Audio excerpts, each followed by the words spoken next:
Hello everyone, I'm CA Neeraj B. Welcome to my YouTube channel Accounting Buddy NB. Today's lesson builds a strong foundation by first exploring whether accounting is an art or a science, setting the conceptual base. It then explains the key branches financial, management, and cost accounting to show how accounting serves different purposes. This session highlights practical differences between the financial and the management accounting, along with a clear distinction between bookkeeping and accounting.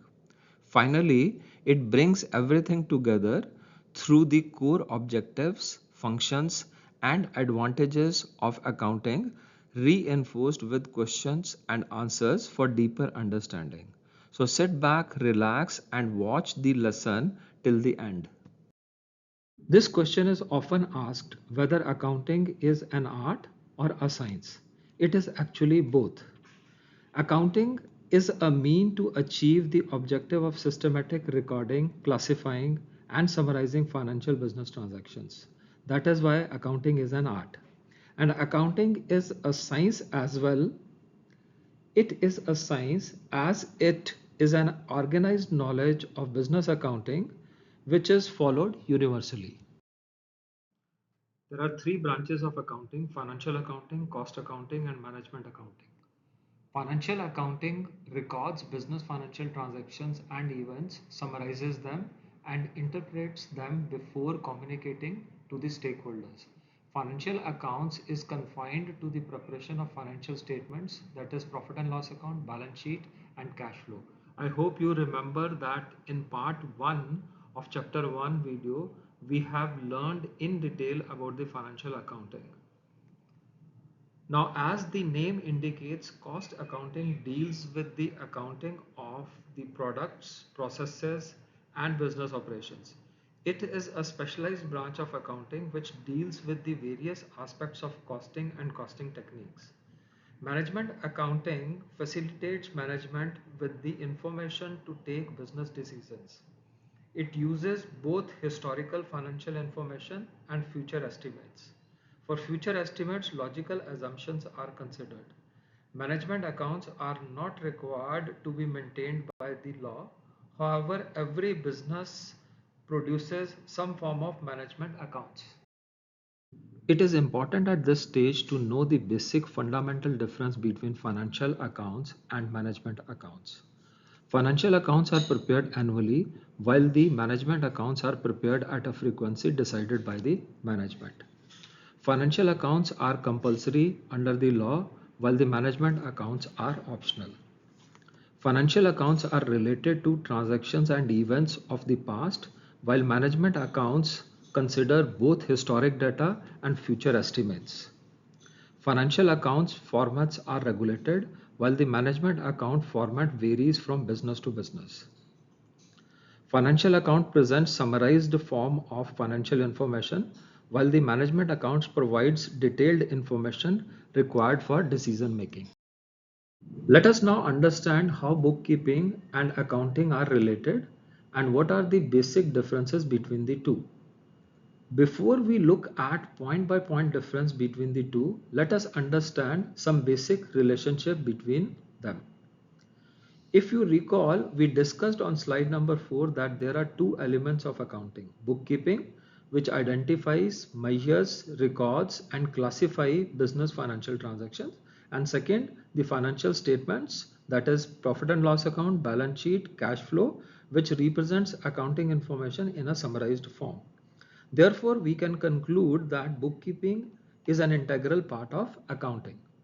Now let us discuss point by point difference between the two.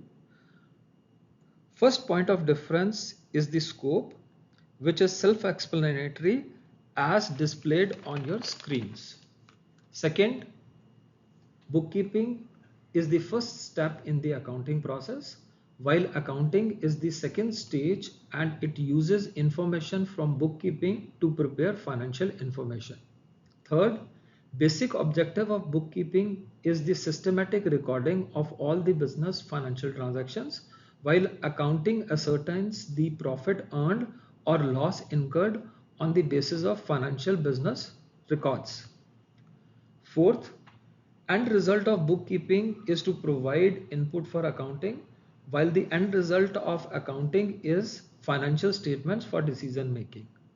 Fifth, bookkeeper and the accountant are the title of the persons who manages bookkeeping and accounting respectively.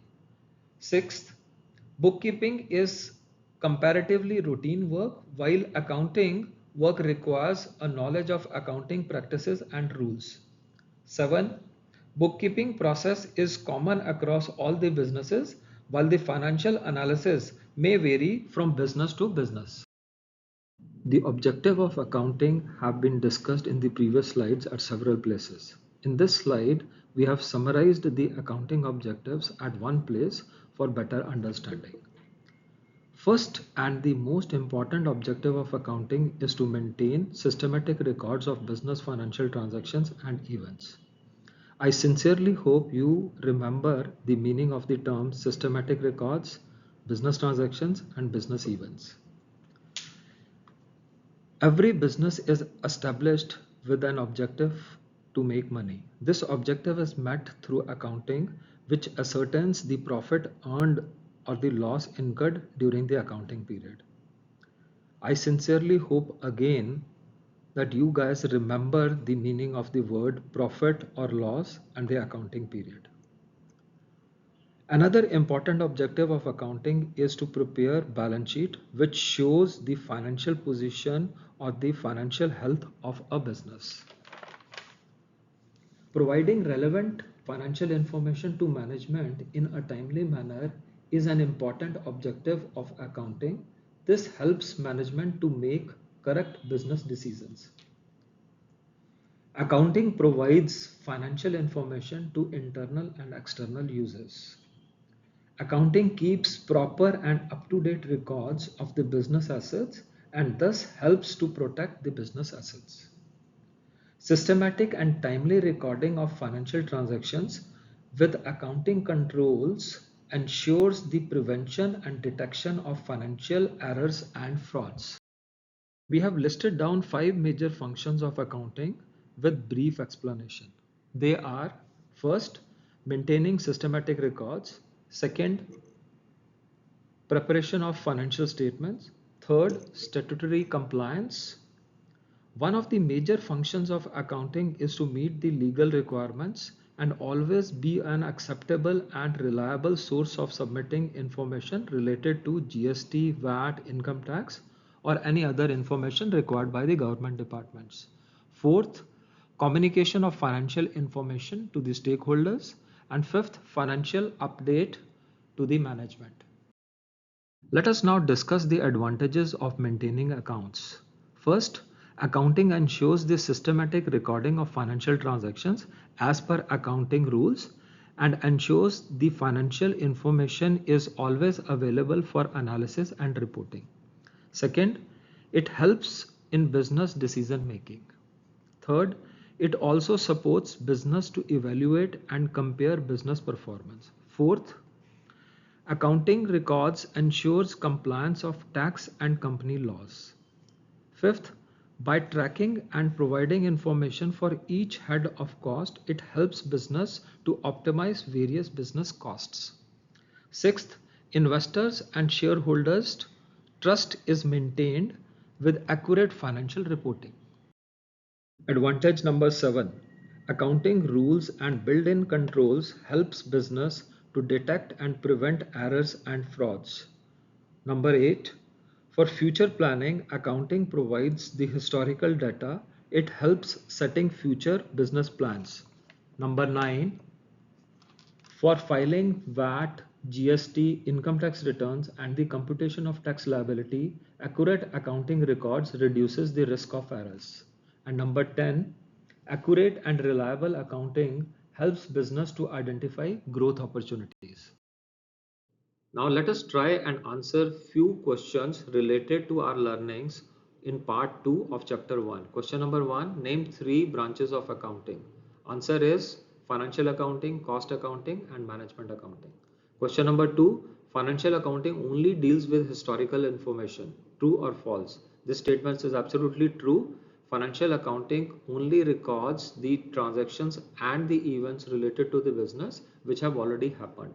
Question number 3, management accounts are required to be maintained by law. This statement is false. Management accounts are optional, but nowadays most of the businesses maintain management accounts for one reason or the other. Question number 4, bookkeeping is not a part of accounting.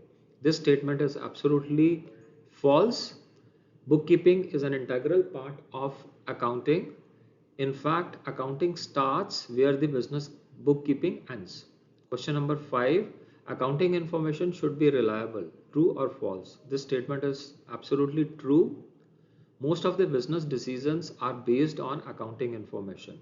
Plus, the accounting information is the basis for filing the VAT return, income tax returns, and providing relevant information to the government departments. Question number 6, which type of accounting calculates the profit or loss of a business?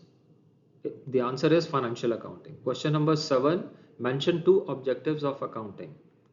Answer is ascertaining profit or loss of a business, and second, systematic recording of business financial transactions. Question number 8, mention two advantages of accounting. Two advantages of accounting are accounts provides financial information and the position of the business, and it also helps in taking the business decisions. In my next lesson on 18th April 2026, we will begin with recognizing the limitations of accounting. Next, we will explore the types of accounting information. Profit and loss account, balance sheet, and cash flow presents a complete picture of the business performance, financial position, and liquidity. We then identify the users of financial information, both internal and external. The core of this lesson focuses on the double entry system, the backbone of accounting. You will understand how every transaction has two aspects governed by clear principles, debit and credit rules, and recorded through journal entries, ensuring accuracy and reliability. Finally, we connect concepts to practice through application and financial statement preparation, supported by a set of questions and answers to strengthen your understanding and confidence. If you enjoy the content of my channel and appreciate my teaching style, please subscribe, share, and like my YouTube channel at the rate Accounting Buddy NB. Thank you and goodbye for now.